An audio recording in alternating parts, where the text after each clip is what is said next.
Does anyone have an atomic clock so we know when exactly it is 1:30? AT&T. Where does your phone get the time? From satellites, the GPS satellites. Did you know each of those GPS satellites have atomic clocks in it? So yes, we all have access to atomic time. Hello, Bruce. Welcome. Hi, everyone. I'm Ron. And you are? This is meant to be interactive, so for those in the back of the room, I'm here to give you the idea of Zen. Now and Zen, how do we inject more mindfulness in what we do in our chaotic lives, volatile times? Like others, I have to give some caveats as I start. These are my ideas, not necessarily those of others. I include Alice in Wonderland on this because I tend to give rabbit hole speeches. What do I mean by that? I will give you lots of references. These slides are available out on my GitHub. I'm Hacker Ron, H-A-C-K-E-R-R-O-N, because my name's Ron.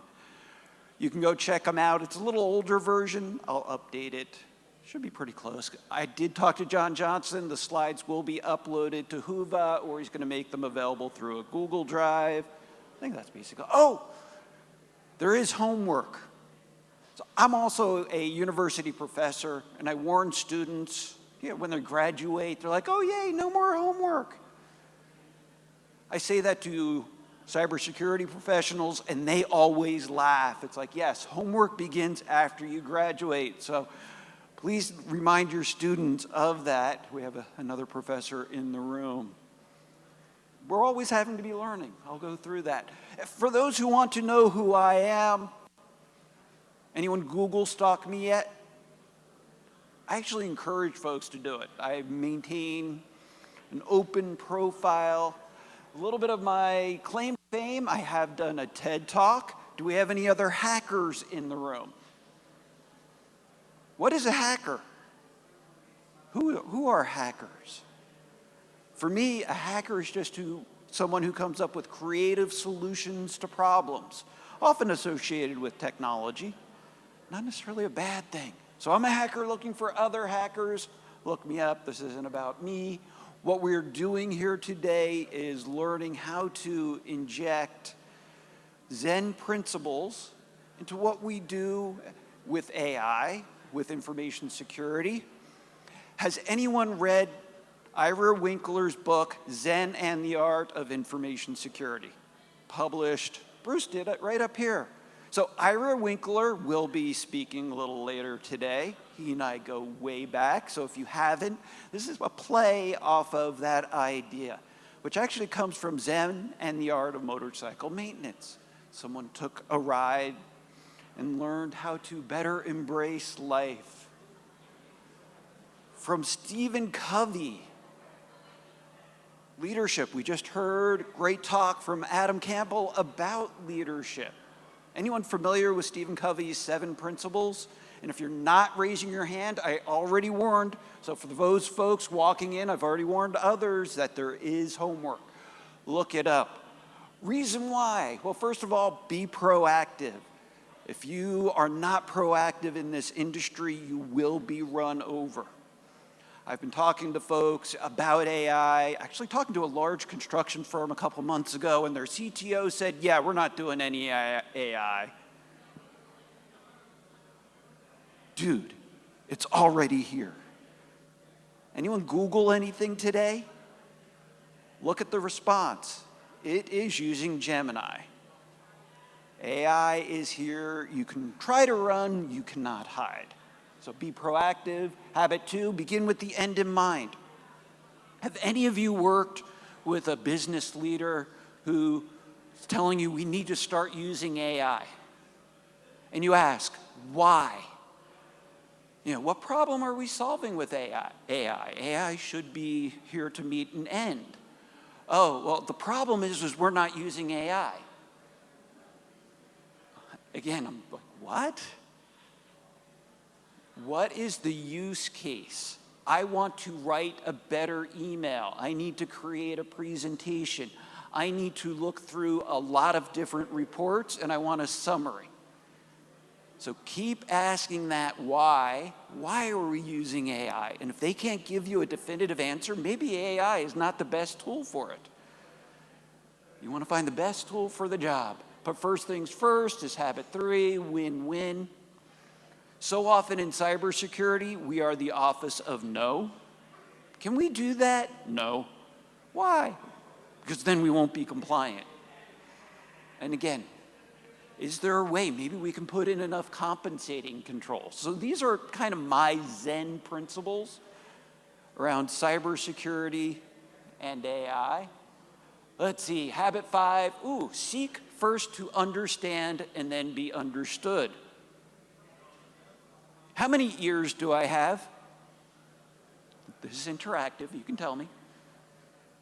How many mouths? Listen twice as much as you talk. What I've learned, I'm a cybersecurity consultant, as I've mentioned, I'm an educator, I've been in the military like Adam. People often will solve their own problems. My son, when he was taking physics in high school, asked me for help, and it had been 25 years since I had taken physics. All I had to do was give him leading questions. I didn't remember physics, but he basically came up with his own answer. Try using that as another leadership technique to build upon what Adam shared with us just a little bit ago. Synergize others, thinking like a hacker. How else can we solve this problem?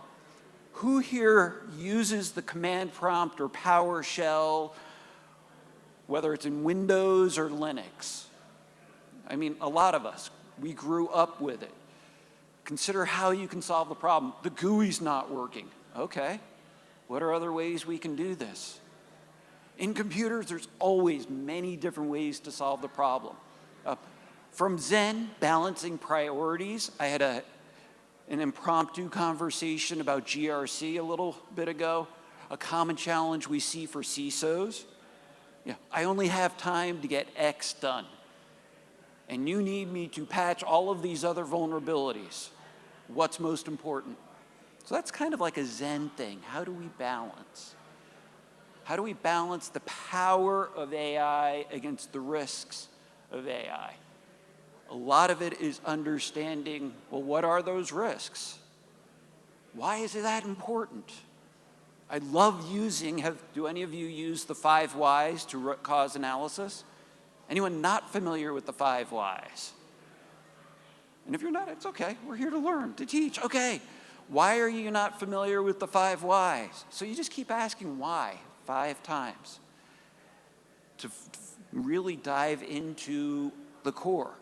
Another problem-solving technique I like to use is Kipling's method. Anyone remember Rudyard Kipling? And what's fascinating, I heard John Kindervag, who's the father of Zero Trust, use this for access control. Ask who, what, why, when, where, how. Very powerful. As Adam pointed out, we're here to develop good questions, not always to have all of the answers. So mindfulness in design. Actually, I also heard this from, what's her name? She talked about Microsoft Hacks this morning. And if you're not familiar with Microsoft Hacks, H-A-X, check it out. It's not in my slides because I'm just learning about it. It's a whole framework how to build user experience into AI. That's part of that mindfulness. How will this be used? How can it be misused? How can it be abused? That's getting back to that thinking like a hacker. Yeah, is AI a tool or a threat? It should be a tool. Just a hammer can be used to build something, it can be used to bash something. That's how I view any hacker tool. Nmap may set off alarms with your MDR. It's just a tool to understand what's on your network. How many of you have run Nmap on your home networks within the last month to see how many of you have neighbors using your free Wi-Fi? Yeah, keep using those tools. Reflection, taking notes. I believe in the power of taking notes. It actually, a lot of psychology behind this. By taking notes, you're cementing it in your brain. Let's see what else. So finding peace with all of this volatility. Oh, I already just went through all this. Doo-doo. So here's the one my friend Jacob has been dying for since yesterday. You're working with your favorite AI engine. Oh, and I put up a poll. If you've not done the poll on Whova, please take it. We already have basically a three-way tie. When I checked it a little bit ago, I asked, what's your favorite LLM? What AI tools do you use? Copilot, ChatGPT, Gemini, Perplexity, or other? It was a tie between ChatGPT, Copilot, and other. I'm curious, what are some of the other ones you use? Like Claude, maybe, Grok, a number of ones out there. Which one do I use? I go between. Just like I don't stick to one browser, I find the right one for the job. Like Google is really good at Googling, Gemini, because that's its data set. Perplexity may be better at the deep research. If I'm doing something within the Microsoft environment, I'll use Copilot. Oh, and you saw my fun. This is not AI generated, but I swear I heard Abe say this in 2006. How many of you have been doing IT over 10 years? And Bruce, raise your hand. So, yes, so many of us. Is this new? Have we ever said, yes, fully trust anything you see on the internet? No. And we do know this fact, less than 5% of ducks have attempted world domination. Completely true. Right? I have another piece of homework for you. Didn't make it on a slide. Look up AI slop. AI slop is basically those images with 3 arms, 6 figures, hallucinations. We see it all the time. One of the better articles I found about AI slop was very ironic to me, Wikipedia. Think about 10 years ago. What were we saying about Wikipedia? Do we trust Wikipedia? No. Now what are we saying about AI? Do we trust it? No. But we live in a world, we need to move forward. And this is sometimes the confusing part about zero trust. It doesn't mean I don't trust you as a human. It means anything I'm connecting with, I don't trust. I assume you could be breached. So I'm not fully reliant on you. I'm able to keep my own environment. But this is a corollary to trust but verify. But it's continual verification, which is actually a core principle of zero trust. How many of you are familiar with zero trust? So many of you are. Core principle, assume breach, continual verification. How do you know I'm still Ron Woerner? Could have been swapped out, virtually. My life as a military officer, I don't trust a single data point. I'm a news junkie. If I read Fox, I also read CNN because I want to understand both viewpoints because the truth is somewhere in between. All right, so I asked AI, create an image about AI's risk to humans. And its first response, sorry, Dave, I'm afraid I can't do that. All right, what movie is that from? 2001, Space Odyssey. No, it really didn't come up. You see, this isn't even true. But this is the image I did have created. And by the way, when I create AI images, I put that it is an AI-generated image. That way people will know. But news story from last week. Anyone see it? Consultants' roles are being eliminated. Anyone here afraid for their job that'll be taken over by AI? Why do we need educators? I can just learn everything through YouTube and AI, right? No.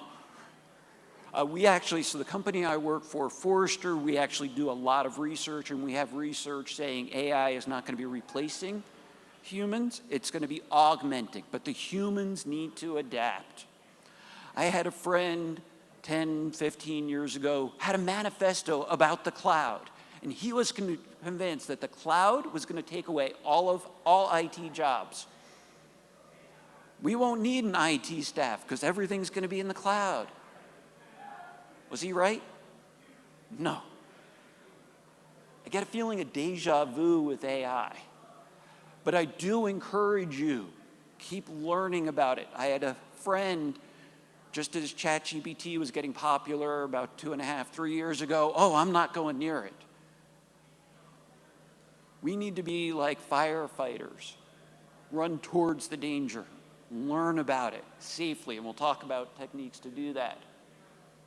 This is some of the philosophical reflection, the Zen part. My idea with this presentation, make it part technical, part soft skills, because again, a lot of what we do is a combination of both. How many of you have read the NIST AI Risk Management Framework? If you haven't, again, more homework. When you go to NIST, you will see a banner saying this has not been updated due to the government shutdown. I do recommend, if there are resources from NIST, make a copy of it, like if you have a special publication, because I have seen NIST go offline during government shutdowns, just a little public service. As you're building anything, does this only apply to AI? We need whatever we're building to be valid, safe, secure, accountable, transparent, how it's working.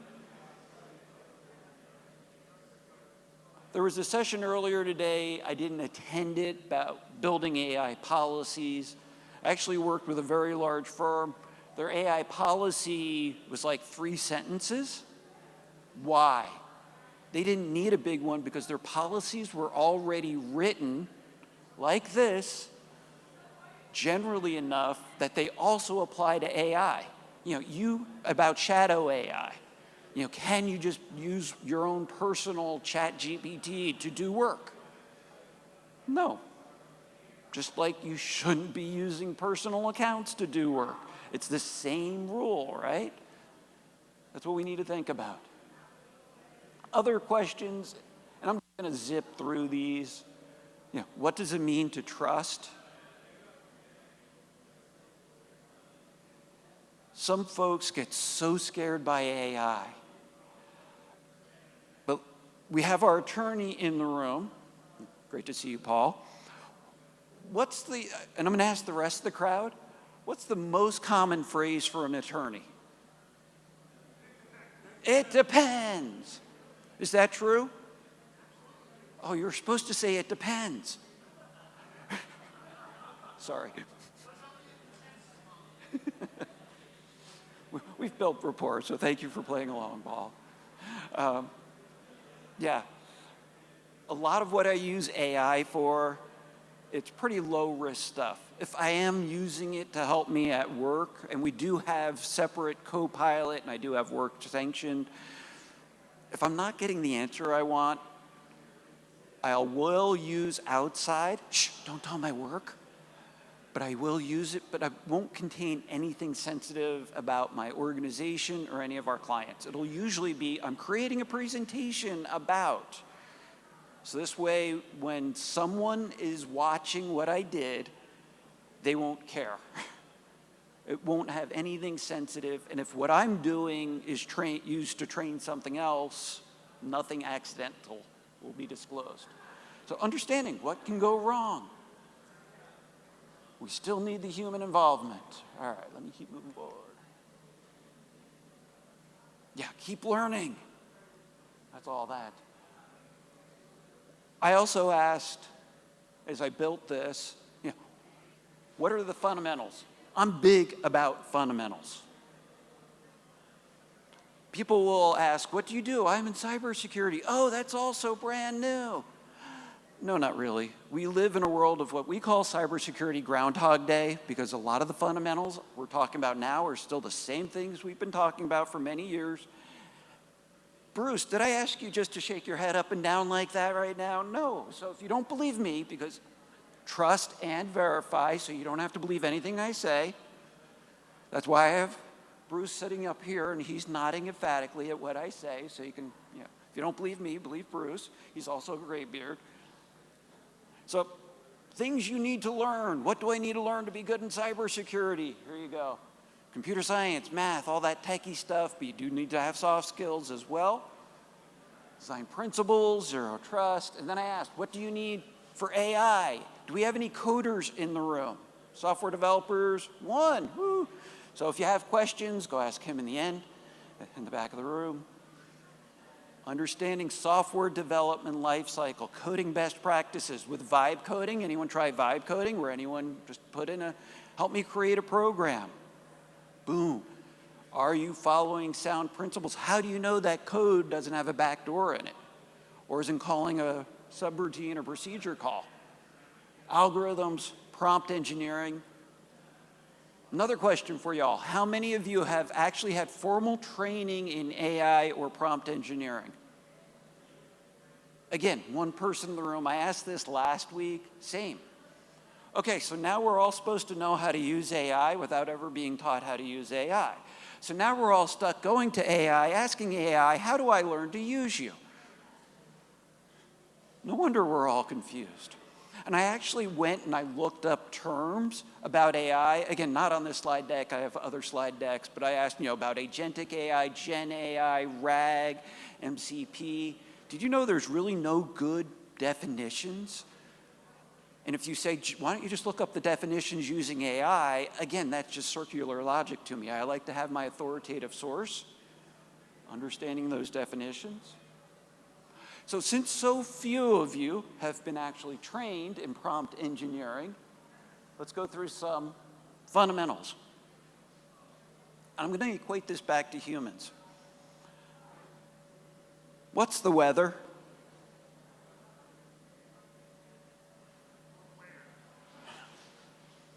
Well, first of all, y'all are inside and there's no windows, so you have no idea. So if you tell me an answer, I'm going to really assume you're hallucinating. What I'm doing is I'm showing you the human example of how to work with AI. So we need to ask good questions. What is the weather in Davenport, Iowa at 1:52 p.m. on Saturday the 11th? What is the probability of rain? Should I have grabbed my jacket? So here are the different components as you are creating prompts. Know what's fun? Have any of you ever done this? You're like struggling, I don't know how to phrase this prompt. You put that actually in as your prompt. Can you help me create a prompt to be able to accomplish this goal? And most of them actually will help you develop that prompt. Another quick tip, you're using a prompt chain. Basically, you're putting in multiple questions and phrases until you get your final answer. Last step, don't just take that answer. Ask it, can you create a prompt to give me this answer? And then I will save that. So that way I don't have to remember what was that long prompt chain, or I go through my search history and I have to look through the prompt chain. Now I have one prompt, one answer. Other things, do I just ask something vague? What's the weather? Or do I need to be specific? I am giving a presentation to professionals in the Midwest, which may be different than something general. Do I need constraints? The output can be very verbose. I will say, I just need 3 bullet points for a slide. Anyone else here ADD? It's like, I don't want 3 pages. What are the highlights? So, and then refine. And I got more tips. Oh, and share online your prompting tips. We don't have enough time today to share them. Has this happened to you? Getting crappy answers, or I'm trying to create an image, and like I did this, I was working with a weather agency, wanted an image of a hurricane in the middle of the Atlantic, and you just couldn't do it. It was crazy. So first of all, when you hit your head against the wall, the AI wall, if you will, Remember the fundamentals. Go back. Maybe you're not asking a good question. 2, you can ask it also, be very direct. Play devil's advocate. Tell me the flaws of my reasoning. AI can be a really good brainstorming tool. By the way, these slides will be available after the conference. You can ask it, I said, devil's advocate. A common challenge we see with AI, and depends on the engine you're using, and this is why I use different tools, show me the references, show me the authoritative sources, and I want to see a true source, because so often we'll see an article, written about a report. I want to see that original. Ask it to show its work, just like a teacher telling the students, show your work. You can actually do that. Show me your thought process. If you use Gemini's deep research, it will actually show you in depth how it came up with the answer. I encourage you, challenge AI to do that. You can ask for clarity. Ooh. And then I love doing this with AI. You can't do it with people as much. You know, you're completely wrong. We're starting over. If I say that to a human, they tend to get mad. But with AI, I'm like, we're going to start over. Because again, I was creating this hurricane middle of the Atlantic, and it just was not doing it. And rather than, can you make the hurricane smaller? Can you move it a little bit more south? It would have taken me 15 prompts and probably eaten up all of my tokens for the day. Instead, I'm like, start over. And I put in a better prompt. Don't be afraid to start over. Start with a clean slate and tell AI, we are starting over. Do not use the previous information. Forget what you just did. Otherwise, it will try to reiterate. And now, a shout out to our vendors. Horizon AI, go hack yourself. Seriously, we did not plan this beforehand. They do have t-shirts and stickers that say go hack yourself. How many of you have a home lab? Or like a home VM? If you are not raising your hand, again, more homework for you. Create a segregated area away from anything personal, away from anything production. Do not practice this at work, where you can practice your cybersecurity skills. It's basically how we stay sharp. And it's very, how much does it cost to create a home lab? Who here has a spare laptop back in the closet from like 3 or 5 years ago? A lot of heads.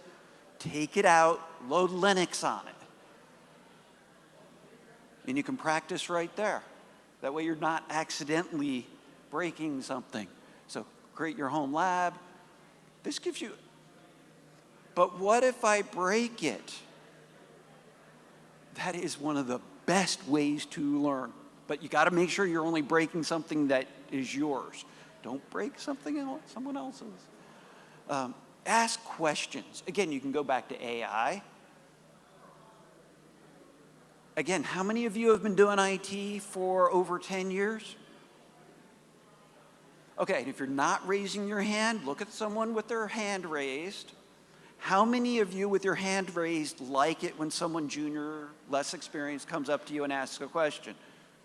You will see almost everyone keeps their hands up.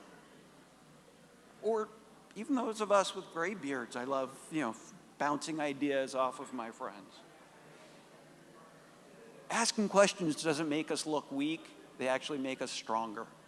I'm tying it back to another Zen principle. Of course, Sun Tzu, understanding your enemy, understand yourself. All right, AI risks and threats. I actually asked AI. I have lots more slides than I have time, so I know I'm not going to get through them all, but part of my idea with this was to give you lots of references. I think we've talked through a lot of these, so I'm not going to spend time on it. As I said, I work for this company called Forrester. We do a lot of research. One of our top researchers in security and AI, she just published a blog, so you can look it up, completely free. Top questions. So if you're wondering, I don't know what I don't know, what questions should I be asking? Well, here you go. How do we use AI within our tools? How are those vendors going to be using AI? Are they transparent? Do they have a sound software development life cycle? Do they have those checks and balances? Are they testing their software? How do they test their software? With AI agents, what are going to be the permissions of those AI agents? If you say the AI agent will have the same permissions as the user, you're toast. Why? Because most users have a lot more permissions than they should, just in case.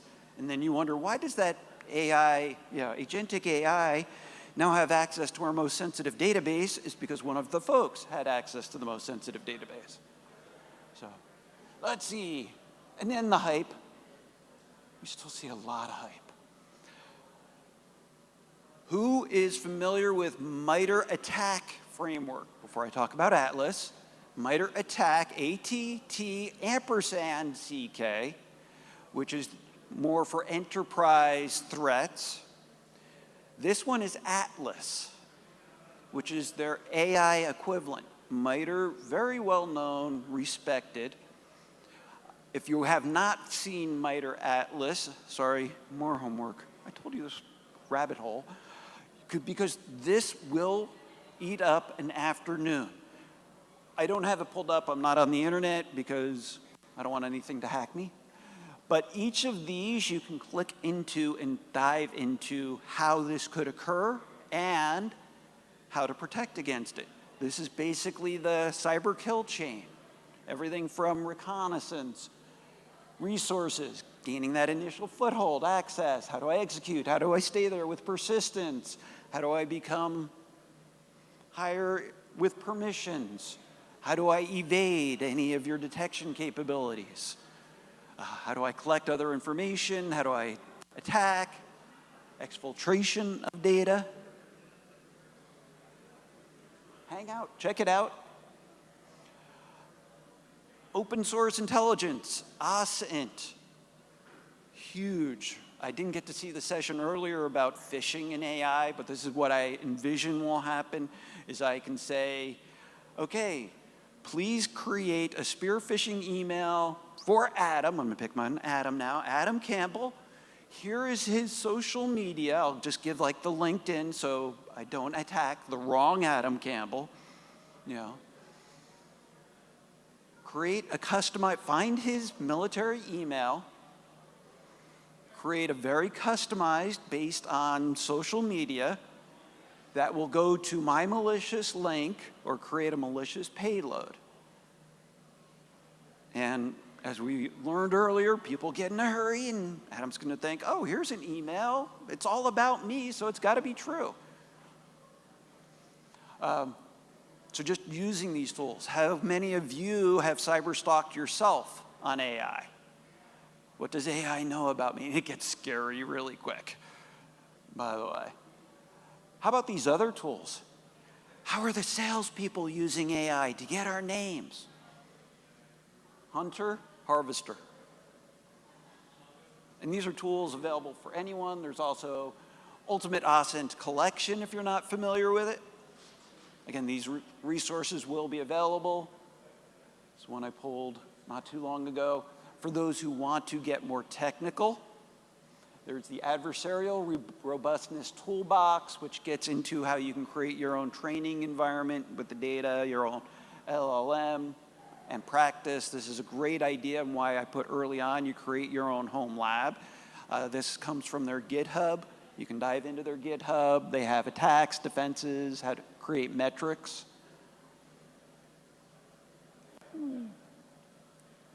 Who here has used Kali? Just the regular old Kali, most of you. Did you know now there's Kali GPT? Again, AI attacks in a box. Interest of time, I didn't load it up, but I just want to make sure you knew it was there. If you're talking with developers about different types of attacks, and you see this paper is from 2022, but these all still apply. Unintentional. In listening to the talk earlier about Microsoft hacks, it actually, how can it be misused is one of the threat topics. So this is unintentional. Give you a second to look through it. Of course, data bias, not testing. We need to get it production. A perennial problem, the idea of building security in. And then here's some intentional failures. About 10 minutes. All right. This wouldn't be complete unless I did talk about adversarial machine learning. There's lots of examples, so I just want to make sure the definitions were here because, again, there's a lot of misinformation about it. It's basically, can I inject other data as a part of the training data to throw off the AI? We've seen this. Have you seen the examples? You know, how many R's in strawberry? And it'll come up with, you know, the answer is 4, and it'll double down on it.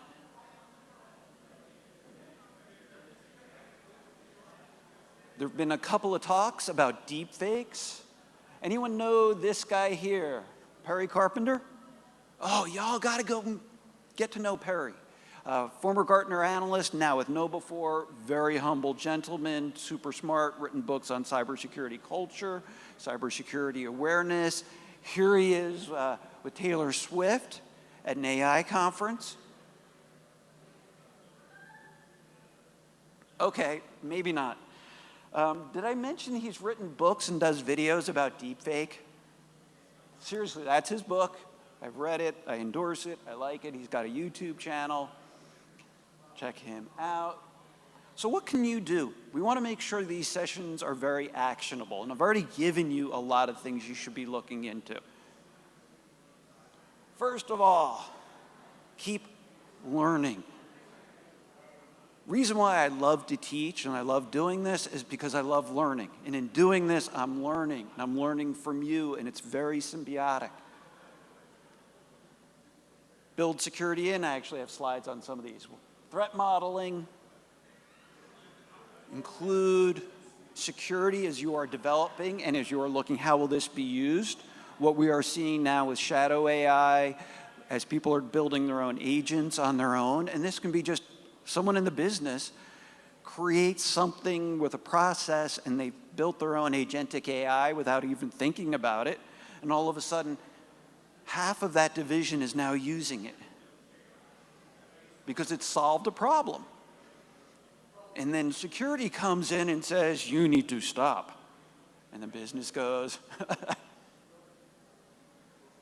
well, you didn't go through our process. You need to find a way to inject in that process earlier. Being able to influence. There have been already, 6 talks during the few days here about how to better influence others. So check them out. And of course, with zero trust.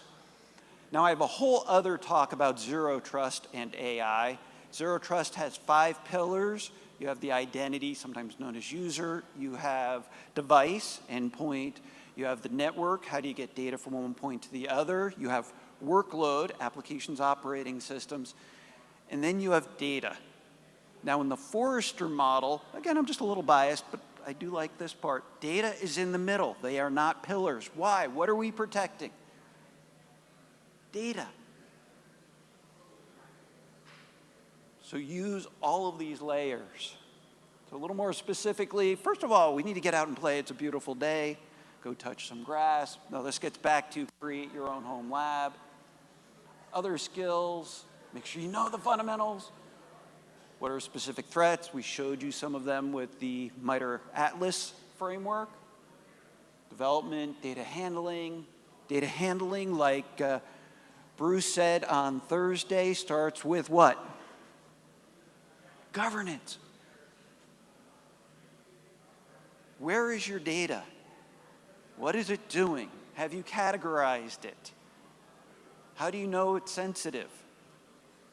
By itself, it may not be sensitive. Like your first name, not sensitive. I combine it with lots of other data elements, and AI will do that without you knowing it. Have you built an architecture? So this is back to the NIST, and if you're not familiar with the privacy by design, tying all of that together, in the interest of time, we'll just save this. What does CISA say about AI before the shutdown? Because they were really doing lots of great stuff, and I know I'm almost out of time. 2023, they said AI is a type of software, so use their secure by design. They have a whole document around it. OWASP, I know our one developer guy just left, so we need a new person to be our champion. How many of you have hung out at the OWASP.org? Familiar with their top 10? The rest of you? Again, free. Anyone else here like free? Use it. It's an open community. They have their Gen AI project. For the developers, there's a whole document from CISA and NCSA out of the UK. Gets also into Secure by Design. Oh, and then I'm not just going to click through these. You can see I just asked, how can it be misused? Again, for my company, we have our own framework. Reason why I show this is I like these 6 areas. It makes sense to me in terms of governance, identity access management, data security, application security, threat management, and zero trust. All right, how do we cultivate? We need the culture. Encourage learning with others. Create at your work an informal area where folks can share their prompts. That's actually what we've done. And last, since this is about Zen, and you're going to see something highly prophetic with this. These slides were developed before we met, Bruce. Last thought, everybody.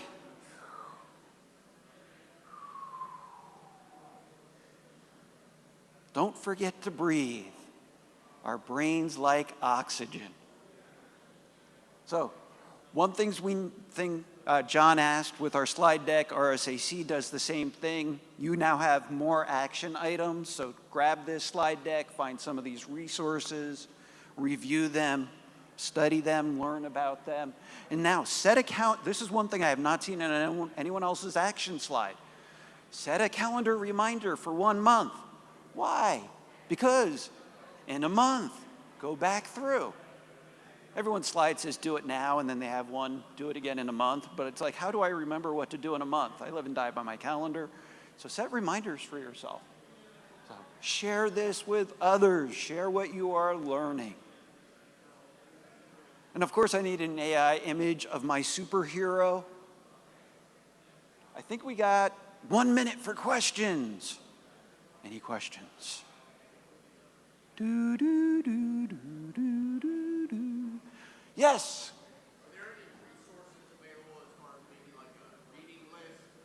Are there any resources like a reading list? Yes, Cloud Security Alliance maintains their reading list. Last time I saw it updated, it was a while ago, and it had only about 300 items on it. So, but actually, that is a great question to ask AI. Sorry. Can you provide me with a collated list based on these topics? Great question, though, Adam. Thank you. And yes, I have to include my groundhog as a part of my slides. Yes, Bruce. Follow up on one thing that you said. Yes. AI is just software. AI is just software. Yes. What's your... It's just another software problem. And I'm going to steal something from Ira Winkler. AI is nothing but math. Anyone disagree? If you do bring it up outside, because we're just about out of time, I totally agree. That's why learn math, learn algorithms. So thank you for making that point, Bruce. Y'all have a wonderful rest of your day. I'll see you on the other side, and until then, be safe.